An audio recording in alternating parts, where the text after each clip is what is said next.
Ustag, magandang hapon sa inyong lahat mga ka-farmers, mga ka-viewers. Ito na po ang ating update sa ating farm 1. So yan ang sabi ko sa inyo, may ampalaya tayo sa farm 1. So ang variety ang tanim dito mga ka-farmers sa ating farm 1. Ito po ang ating Galaxy Max F1. So kitang kita natin mga ka-farmers, no? Napakabunga ang ating farm 1.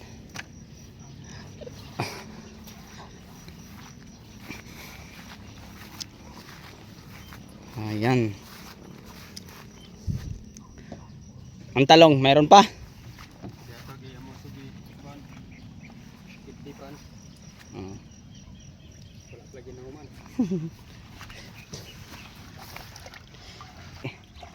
So ayan po mga ka-farmers, naglusaw po sila ng fertilizer.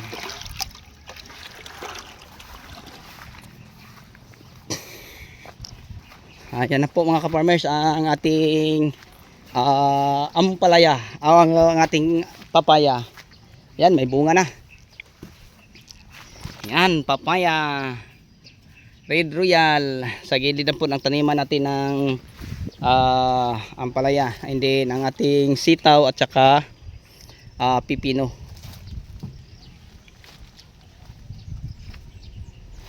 Bunuhanan na po no ang sitaw pipino. Bunuhanan na po. Yan mga ka-farmers, against light lang. So kaya po tayo na parito mga ka-farmers dahil may meeting po kami, no. And then nagkuha kami ng crates kasi kulang ang crates namin dahil ang harvest namin bukas ay paparami na. Ayan, malaki na din ang mga bunga, oh. Kaya nagpapaabono tayo. So yan, pinapa-sprayan to sila ng para sa damo, kaso lang inulan. So ulitin lang mga ka-farmers ang pag-spray. So iba pa Galaxy Max, mabunga siya pag ganitong edad. Pero ang mistisa mga ka-farmers, bumunga siya ng marami yung nasa 60 up days na siya, ng mga 65, 70. Hindi katulad dito mga ka-farmers, napakadaming bunga.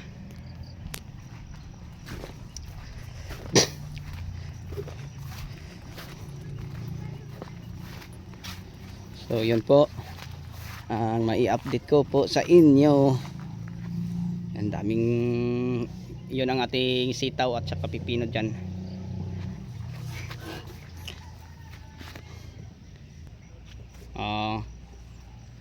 Ayan. So yan po ang variety na Galaxy Max, mabunga. At saka matibay, yun ang matibay sa pamamarako at cracking na ampalaya, yung Galaxy Max. So si Galaxy Max mga ka-farmers, palagi ko po sinasabi no sa aking mga vlog na ito po ay matibay sa pamamarako at cracking. So yung mga papaya nating pinapatanim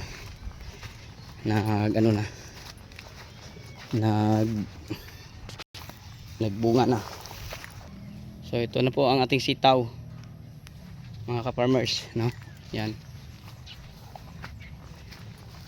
nag-umpisa na po itong namulaklak. Yan, napakaganda, napakalapad ang dahon sa ating sitaw. So yun po mga ka-farmers. So iniwan ko lang to sa mga tao mga ka-farmers, and then yan, pinapa-spray natin ang damo. Kaya unti-unti na itong pong nalalanta ang damo. And then yung pipino natin, daming bulak. Tapos ang bunga nito mga ka-farmers, kasi yun ang ating Jackson F1, napakadami din. Yan sila mga ka-farmers, napakalaki.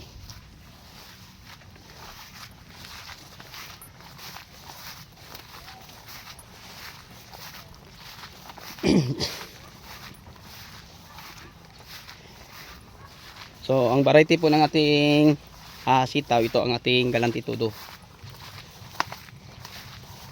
Tapos ang ating pipino, ito ay Jackson F1.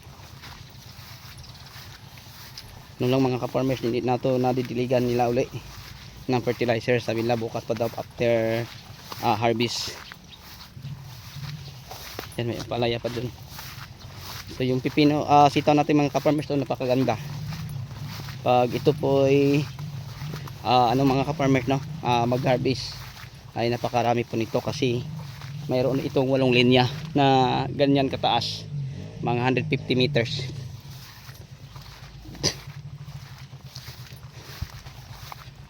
So yun po ang ating may update sa farm 1 na ang tanim sitaw pipino at saka ampalaya, and then may talong dyan. So yung kalamansi natin din mga ka-farmers, kita nyo napakadaming damo. Yan, kalamansi yan. Dahil kulang sa tao, ganito nangyari. Tumangkad ng sobra ang mga damo.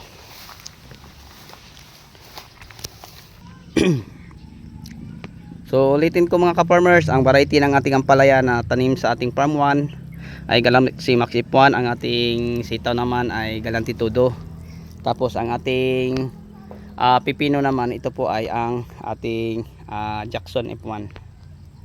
So ganito na sila kakapal o katangkad.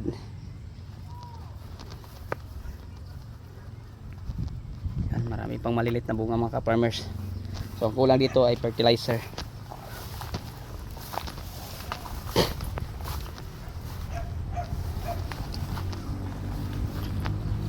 Bunga na.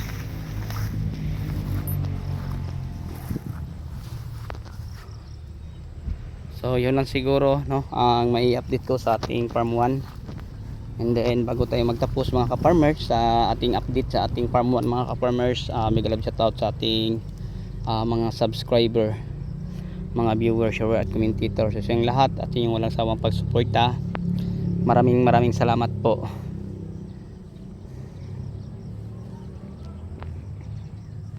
So nakakatuwang tingnan kasi nag-uumpisa na itong namulaklak ang ating sitaw at saka nagbunga na. Ganun pa din mga ka-farmers ang ating pipino. So yan, nakapag-harvest na po tayo isang beses sa pipino. Naka 150 tayo mga ka-farmers, and then sa pangatlong harvest dito sa ating farm 1 ng ay nasa 300 kilos.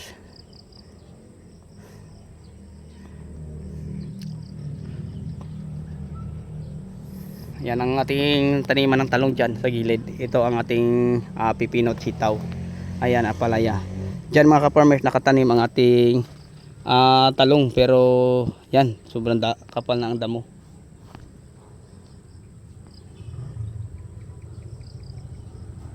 So nahirapan kasi alam mo mga ka-farmers, yung ganito kaluwang na farm, ito nasa isa't kalahat, mga isang hektarya kapin, doon kabila ganun din. Dalawa lang sila kasi yung isang kasama nila pinapauwi ko para kumuha ng kasama. So may paparating na 3, madagdag sa plus siyang umuwi 4 plus 2, 6 sila dito. So yan, mamanage na to uli mga ka-farmers, at saka ang tanim natin ay malinis. Ito napakadaming damo. Okay, so yun lang siguro ang may share at may update ko. Hanggang dito na lang po. Bye bye and God bless.